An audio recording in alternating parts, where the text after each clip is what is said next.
to this installment of Just Ask series, in which we highlight different facets of academic work as it relates to interacting, cooperating, and engaging with the public. And we seek out to give some concrete examples of how to do public engagement that you hopefully can incorporate into your own work. My name is Akseli Virratvuori. I'm a PhD candidate at the Department of Folklore at Memorial University, and I also act as program support at Memorial's Office of Public Engagement. And today I'm talking to Professor Leah Lewis, who is the assistant professor at Memorial's Faculty of Education. And Professor Lewis is a registered art therapist and a psychotherapist with a background in drama for human development and counseling psychology. Some of her research interests are art-based and community situated, and include areas such as cultural diversity education, LGBTQ affirmative scholarship, and qualitative health education using arts-based inquiry. Thank you for talking to me today, Leah. How are you? I'm well, thank you. I'm well, thank you. It's a beautiful day. So to start off, what led you into working with art and psychology? That answer goes way back, and it precedes my my scholarly career, and even my career as a counselor and therapist. Prior to that, I wasn't a professional artist and worked in theatre and film for many years. And despite kind of leaving that career behind, at no point have I ever left. I've always been very intrigued with the power of the arts and the power of the arts in mobilizing knowledge and in facilitating knowledge and in facilitating connection. So I'd say that's my kind of quick answers. Probably there's a longer one, but in the interest of our time here today, I think I did have a past career in the arts, and I'm certainly drawn to the knowledge and communication power that the arts hold. Oh, I can't hear you. Sorry. So what then led you into doing more community situated work? Was that something that was there in the beginning, or did you somehow end up there? I've always been interested in social justice, and I definitely in my work have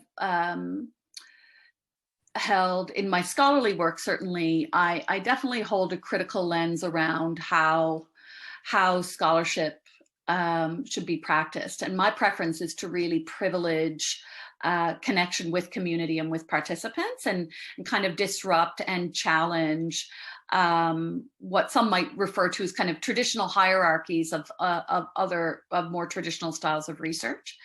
So I'm interested in working together in relationship with communities, rather than kind of coming in, applying research and leaving again.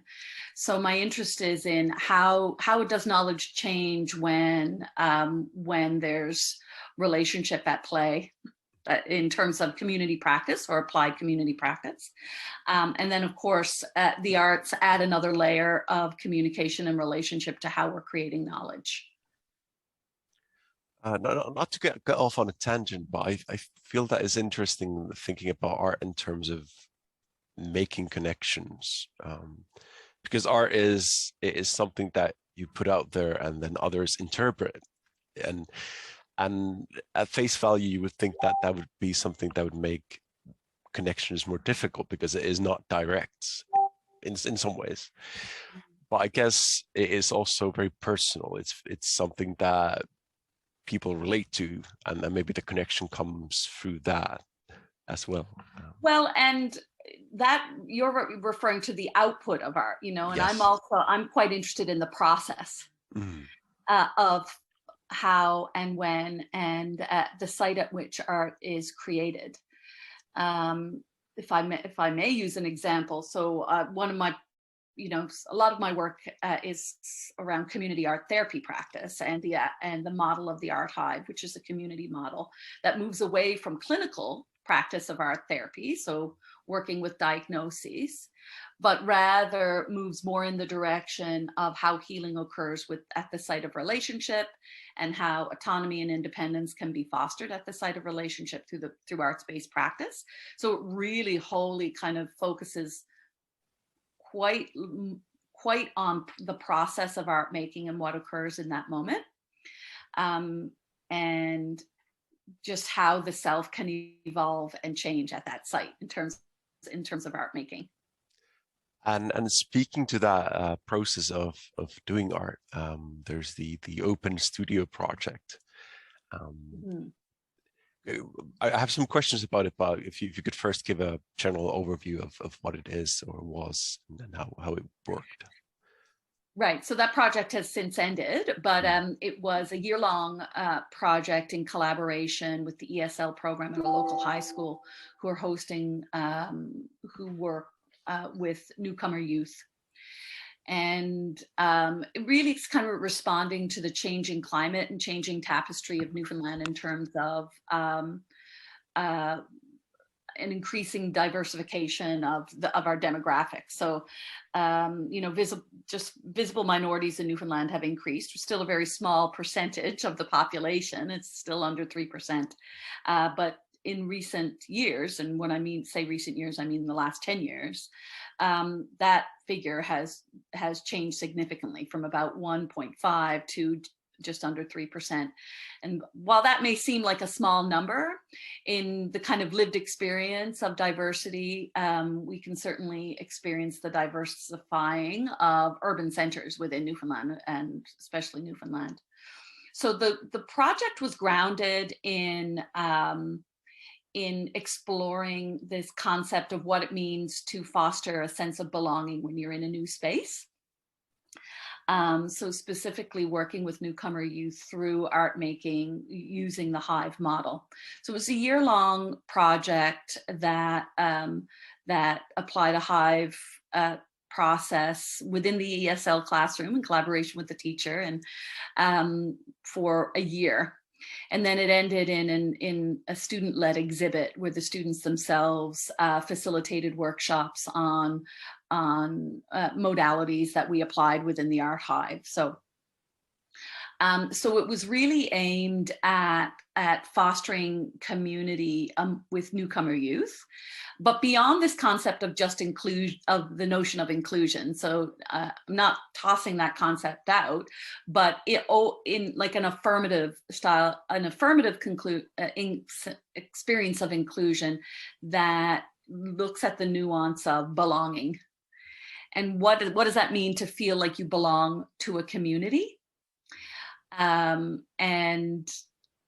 So the project really kind of focused on some of those concepts. We did apply kind of an Adlerian model of the crucial C's, which really talks about interpersonal interaction and how relationship and interpersonal interaction can foster feelings of kind of confidence and courage and connection. So intentionally using the C words. At the site of a relationship, but what we added was a creative relationship whereby art making was the act of connection, rather than just gathering youth and having a conversation. Gathering youth of many languages, and having the primary activity be art making rather than academic learning, for example. And as I was looking into the project, I thought the process of giving feedback was interesting. Could you talk a little bit more about that? What the philosophy of that was? Have you approached giving feedback on the art? A critical feedback to the art making? Is that yes, yes. Yeah. So the concept of Art Hive is really strives to kind of foster autonomy and independence, and we hesitate to provide constructive or aesthetic feedback. And at the same time, art making is actually for many is quite an anxiety provoking act. because in some ways it's quite vulnerable, right? There's an element of vulnerability that can be intimidating to individuals. And what I've noticed in my practice is that sense of vulnerability increases as we age. Adults are more vulnerable to art making than children tend to be. So within the art hive, we're very cognizant of that kind of visceral anxiety that exists with the act of art making in a social context among youth. So we don't provide kind of critical or feedback on the aesthetic of the art. Instead what we provide is supportive and descriptive feedback. So we wouldn't say something like, your piece is beautiful. And the reason we don't do that is, A, we're cognizant of the individual that we're speaking to, but we're also cognizant of those around us who are overhearing that exchange, who may enter into more a critical experience within their own process. So we don't want folks to have any experience of vulnerability. So instead, we offer kind of a descriptive or supportive type of feedback, or engage in conversation that describes the art process, but we're not providing feedback around whether the piece is good or bad, because that is a very subjective concept. So what draws us to art and what draws us to color and shape is quite subjective, and so the art hive really sits at that site. It's not a critical art model at all. That was just something that resonated with me, with a very minor background in photography, and right. I would always enjoy the process of doing it, but whenever I would have to would have to give it out to someone else to examine or explain what it was or what it meant, that was always the process that didn't feel important to me. It was always about the actual making. Right. Yes. So that's kind of similar to what I'm saying, I think. Yes. Yes. And then you've also used yourself, I guess, as you've made art that's focused on yourself, and I'm referring to the Dialysis Project. Mm-hmm. Could you tell a little bit more about that? Certainly. The Dialysis Project really is a piece of research that has evolved out of my doctoral research, using the methodology of autoethnographic performance from a critical lens of engaging with qualitative health research through patient voice. So it applies performance art, so kind of the performance methodology, to critical health studies from the patient perspective. And there is kind of research in kind of knowledge mobilization of health research, whereby that supports the kind of more inclusion of patient voice. And from from the knowledge that I've developed, I do live with a chronic illness. So the Dialysis Project represents my own story. And I am a dialysis patient, and I'm a home dialysis patient, meaning that I self-administer my treatments at home on a regular basis. And I've been doing that for a very long time. So I have a lot of lived experience with engaging with, health procedures. But I've also studied, the psychology of end-stage renal disease, which is my condition, and methodologies that privilege patient voice. But also, to take that a little bit further, the relationship between including patient voice in health-related scholarship and how that informs health outcomes. So, a specific example would be the relationship between a patient and a primary care provider, and what are some of the pieces of health research that are current to that patient's health outcome. So patients are just likelier to have higher levels of agency if they feel that their position is included in their care, and if they have a good if they have a connected relationship with their healthcare team. And I think patient knowledge, and there's a phrasing that comes from a team out of Australia, Gillard et al., that speak to this notion of patients possessing expertise of experience. So this positioning, this knowledge position that is a particular style, a particular form of expertise that comes out of living with that chronic condition, and the knowledge that evolves from that. So these are all pieces that are relevant to the Dialysis Project as a piece of kind of knowledge that stems from the lived experience of the patient, and how that might be connected to health and wellness outcomes, right? So we're talking the health in terms of the condition itself and what are the medical indicators that care for that condition, but also this concept of wellness that kind of transcend medical care, but enter into other facets of life, like psychological care, mental health care, relationships, food, climate, the space that we live in, and how we engage within our relationships and our communities, right? So I feel like there's kind of an interesting dichotomy here, because generally speaking, academics are taught not to shine the spotlight on themselves. They're taught to let the results talk for themselves and all this stuff. But obviously, this is what you're doing is very personal. You're putting yourself out there. How has that process been for you? How do people respond to it? Well, I've had some great responses within Memorial. The medical school has incorporated my doctoral film. So my doctoral study produced a film called Good Grief, which really looked at kind of post-structural theories in grief psychology, so meaning-making theories in grief, and how they apply to complex chronic illness. So they actually screened my film in their illness beliefs seminar, which is, I think, part of the second year's curriculum in the med school. And that's been in place now for about 6 years. So there's been some interesting response from Memorial Med School. And there's been interesting response from the patient community, because there's really a validation that occurs. What I think you're also talking about is kind of critical scholarship, right? And that kind of lens of what is good research versus what is research that is less than. And that is an ongoing debate within the kind of methodology of autoethnography.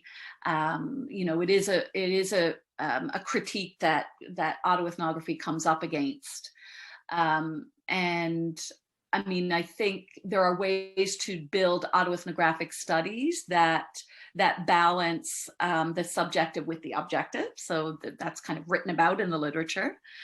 My doctoral study was a multi-voiced autoethnography, looking at grief and illness as it related to the site of my particular illness. So there are ways to kind of saturate autoethnographic data.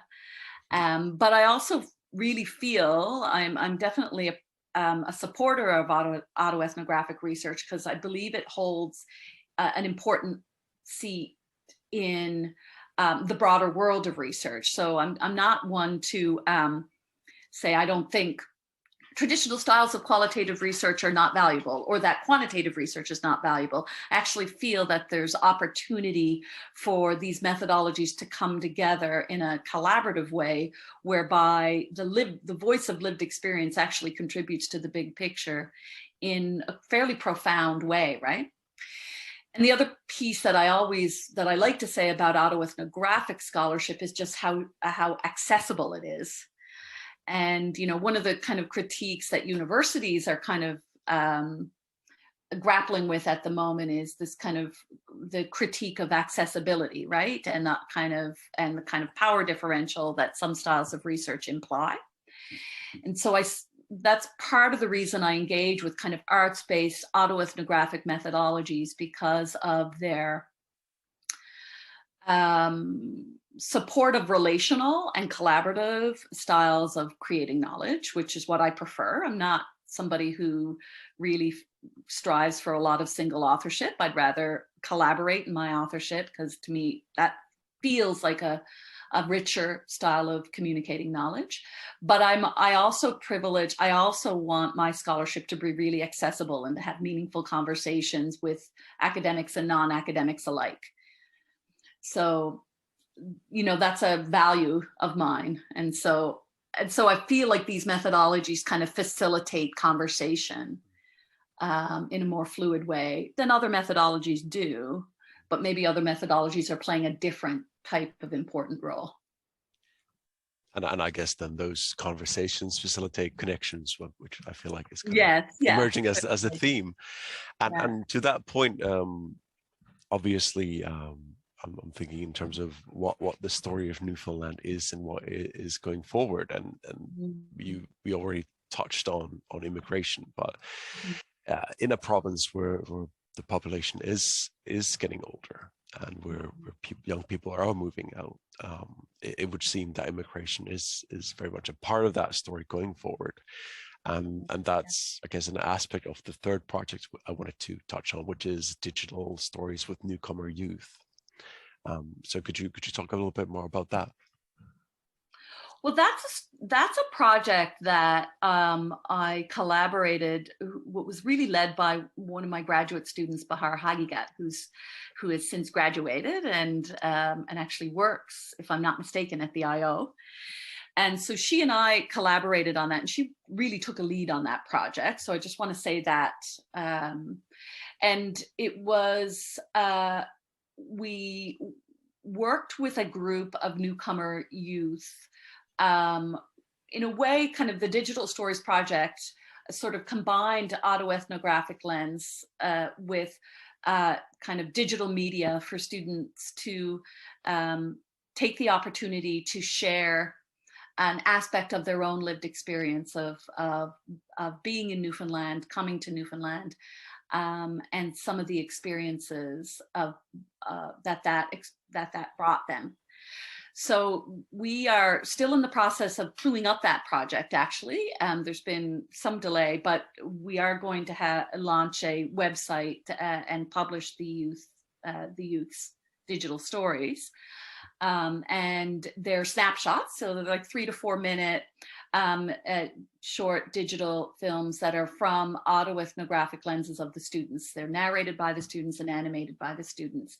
And it's really, again, like an opportunity to engage in relationship with newcomer youth, to provide space for newcomer youth to kind of critically engage with what it means to be in Newfoundland.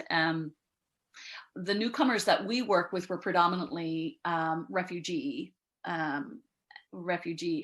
experiences of being refugees. So the digital stories were certainly marked by those lived experiences as well. So it was an opportunity to use a digital framework, which is arts-based, to engage with image, metaphor, and narration as a way of exploring the self.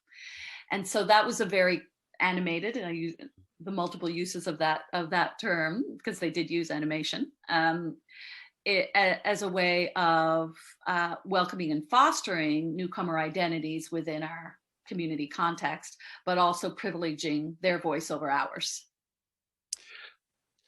I guess, well, I'm as an immigrant myself, and as a folklorist, I do tend to think that the way we think about ourselves is via stories. Mm-hmm. And obviously an experience of immigration, especially in the context of what you've been describing, I feel like that is a powerful tool to let these immigrants explore what this kind of new chapter means for them and where they've been. Certainly. And obviously it makes it more approachable or for Newfoundlanders who obviously want to know what their story is and how it factors into theirs. The aesthetic of a digital story is quite appealing because it's not long; it's only 3 to 4 minutes. But the process itself of kind of thinking about your own story also provides a little bit of hopefully a little bit of kind of an opportunity to reclaim and write the story according to your own desire. Because, you know, some, you know, experiences of trauma with refugee, you know, the story gets written for you. And sometimes it's an unpleasant story, right? So, you know, in narrative practice, and again, I'm a counselor and psychotherapist, so we intentionally engage with narrative in my field as a way of kind of reconstructing healthier and more coherent narratives that are functional and more empowering. So that piece is at play as well, right? When we're working with stories. And I guess that is a theme that also overlaps with the health stuff that we're Absolutely, talking, it certainly does. the Yeah. authorship, because also when it comes to health, is very personal, but experience of healthcare might be very impersonal, because you're at the, much like with immigration, you're at the hands of experts, you're just kind of being passed around and waiting, and don't really have any authorship over what's going on. So I kind of see a through line there. So how about the future? Anything you're thinking about doing, or would you like to do? Well, the Dialysis Project is ongoing. So we had a run of the piece, a digital run of the piece last May. And we're still collecting data for that. And the ultimate goal is to build and create a curriculum tool that includes we have an edited online version of the piece. That will utilize the piece as a teaching tool in multiple health-related centers, so nursing, pharmacare, medicine, etc.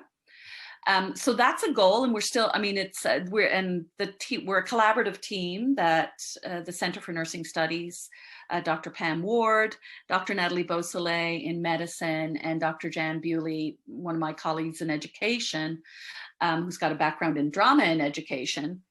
Are all part of the scholarly team, kind of working to try and kind of push the edge of the potential of the Dialysis Project as actually becoming a teaching tool in health centers.